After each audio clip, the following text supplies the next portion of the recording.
Merci à vous de choisir Youbi Media pour vous informer. Commençons par le principal titre. À Goma, le vendeur du marché KMB monte au créneau. Il dénonce ce qu'il qualifie de surtaxation par les nouvelles autorités en place. Il plaide pour un allègement fiscal face à la crise économique. Vous les suivrez dans cette édition. Et puis à Kinshasa, le comité de suivi de la paye annonce les débuts de paiement des agents et de fonctionnaires de l'État d'ici le 30 juillet. L'opération devra être clôturée le 2 août sur instruction du président de la République. On en parle dans cette édition.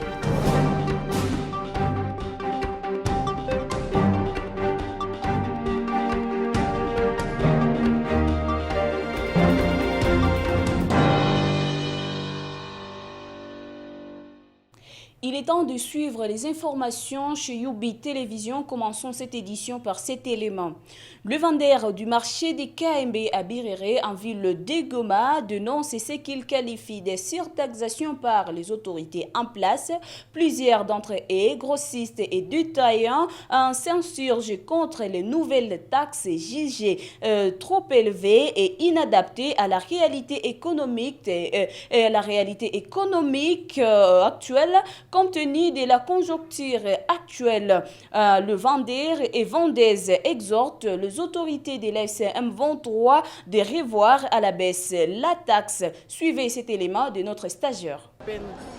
Selon leur dire, les montants exigés par le service de l'État ont fortement augmenté par rapport aux années précédentes, sans que les conditions de vente ou le pouvoir d'achat des clients n'aient évolué positivement. Ce marché est très animé, on y trouve de tout, légumes, poissons, habits, fruits, etc. Mais beaucoup de vendeurs disent qu'ils gagnent de moins en moins à cause des taxes élevées. Une vendeuse de poivrons, en gros, sous anonymat déclare: avant, on payait une petite taxe, 600 francs congolais par semaine, mais aujourd'hui, c'est exagéré. On nous demande de l'argent même quand on n'a rien vendu. On ne comprend plus les calculs de ces taxes. En voyant tout ça, on est obligé de solder nos marchandises à bas prix. Elle affirme que certains commerçants de bourse jusqu'à 20 000 francs congolais par semaine, chose qui n'existe pas auparavant, sans réelle justification.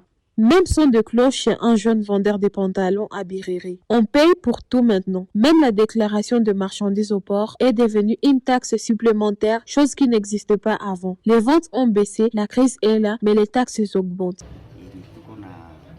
Ces plaintes s'ajoutent à un climat de tension générale dans le marché de Goma, où la plupart des commerçants disent vendre à perte ou peinent à renouveler leur stock. Nombreux appellent les autorités à revoir les modalités de perception de taxes afin d'adopter le barème à la conjoncture actuelle. C'est un élément de notre stagiaire Lisa Moisé. Puis la population du quartier Imbi en ville de Goma est appelée à vivre ensemble et à dénoncer tous les détenteurs illégaux d'armes.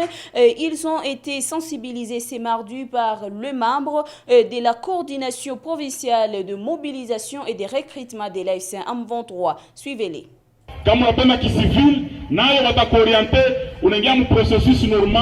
Si vous voulez la vie civile ou militaire, on va vous orienter dans la communauté. Et si vous êtes civil, personne ne va vous menacer. Mais nous ne voulons pas seulement les phénomènes Ouazalendo et vos militaires que vous gardez ici. Vous êtes sans ignorer que les éléments FARDC étaient nombreux ici à Imbi. Beaucoup n'ont pas trouvé l'endroit où se réfugier. Ils sont restés nombreux ici, ce qui a constitué même une source de l'insécurité. Vous les avez gardés croyant que c'est votre ami, cousin, copain. Ces gens commettent beaucoup de bavures, je vous assure. Par exemple, moi-même, ma famille a été victime. Mon ami a perdu même son enfant. Vous pouvez garder un militaire comme un ami, mais tu ne sais pas les plans qu'il garde. Ne pensez pas qu'il va laisser ta femme. Ne pensez pas qu'il va te laisser sans violer ta femme, tes enfants mineurs, et voler même tes biens. Ils sont nos frères congolais, soldats de l'État. Ceux qui ont accepté de travailler même avec nous, les M23, sont allés suivre la formation militaire. Ils ont tous fini cette formation et bientôt, ils viendront travailler avec nous. Alors, vous pouvez vous saluer en signe d'amour. Faites ça. Chez nous, il n'y a pas de tribalisme. Vous savez pourquoi je vous demande de le faire? Nous voulons un Congo nouveau, où il n'y aura pas de tribalisme. Na kesho Kongo ya upendo na bila kuonana sura kabila kunini njo Kongo musikie kuharibisha hii nouvelle génération. Bonne nouvelle pour les habitants du quartier Ndosho après une longue période de la carence en eau potable. Et cette denrée rare coule à nouveau dans les robinets de cette partie de la ville de Goma. 3 bornes fontaines ont été officiellement inaugurées par les autorités en place dans le but de résoudre les problèmes de cette population qui a accueilli à bras ouverts ces projets. L'ingénieur Amani Kabati chargé du projet et des travaux, a révélé que chaque réservoir installé pourra contenir jusqu'à 10 000 litres d'eau, une capacité jugée suffisante pour répondre à la forte demande de cette population du quartier Ndosho. Reportage. Normalement, sous le haut patronage du directeur provincial, nous avons été instruits de localiser et de cibler les endroits chauds et qui ont le problème de pénurie d'eau. C'est comme ça que pour le première phase, nous avons ciblé tout d'abord 3 points chauds, dont ici nous sommes sur le 2e site. On va voir le 3e site ici un peu après, où maintenant là, nous avons implanté le rampe, bon, effectivement, et les tanks, tout ce qui font de l'hyper borne fontaine. Et normalement, cette hyper borne fontaine va fonctionner 24 heures sur 24. Puisque ici, là où nous sommes, nous avons la conduite, mais qui amène l'eau sous pression. Et souvent, nous savons que l'eau sous pression avec nos manœuvres de vannes, ça arrive souvent la nuit. Alors, comme ça arrive souvent la nuit, nous avons préconisé qu'on puisse quand même y implanter des hyper bonnes fontaines pour que pendant la pression ou pas la pression, quand même que la population puisse avoir l'accès à l'eau. Et c'est comme ça que nous avons préconisé d'avoir cette structure ici pour que tous les 24 heures, cette population puisse s'approvisionner en eau ici.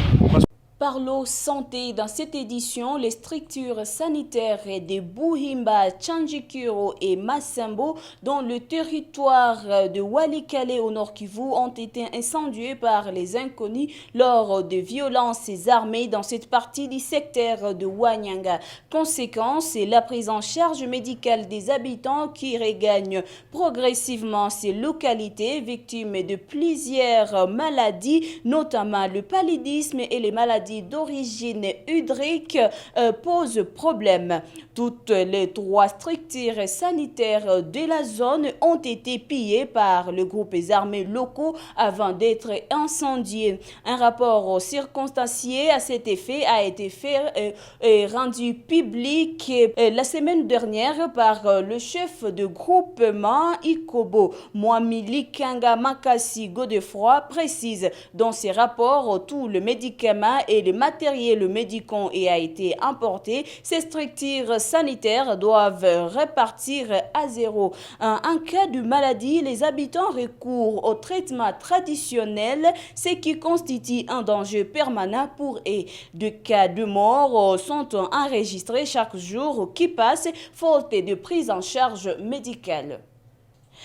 Et puis, les banques commerciales ont été approvisionnées à fond pour la paie des agents et des fonctionnaires de l'État qui sera effective à partir de ce mercredi 30 juillet. C'est le comité de suivi de la paie qui l'a annoncé mardi à Kinshasa. Cette structure précise que les opérations de paie des agents et des fonctionnaires de l'État seront finalisées et au plus tard le 2 août prochain, conformément aux instructions du président de la République, Yannick Ikassi, président intérimaire du comité de suivi de la paie, explique dans cet élément.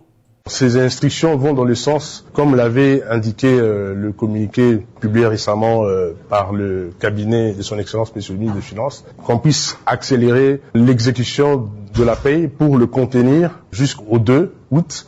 Aujourd'hui déjà, la mise à disposition de fonds a commencé et les instructions ont été données aux différents services, notamment qui préparent, je dirais, les listings et qui les transmet au niveau des banques pour qu'ils puissent appuyer sur l'accélérateur de telle sorte que les instructions qui ont été données par les autorités puissent être, disons, faites exécuter. Et donc, voilà un peu globalement la discussion que l'on a eue en fait autour de la table. Et on peut conclure en rassurant aux différents agents publics de l'État que les gouvernements, à travers les autorités de supervision, sont en train de suivre la situation de la paix de manière assez en fait rapprochée pour permettre à ce que très rapidement les différents agents publics de l'État puissent entrer en possession de leur rémunération.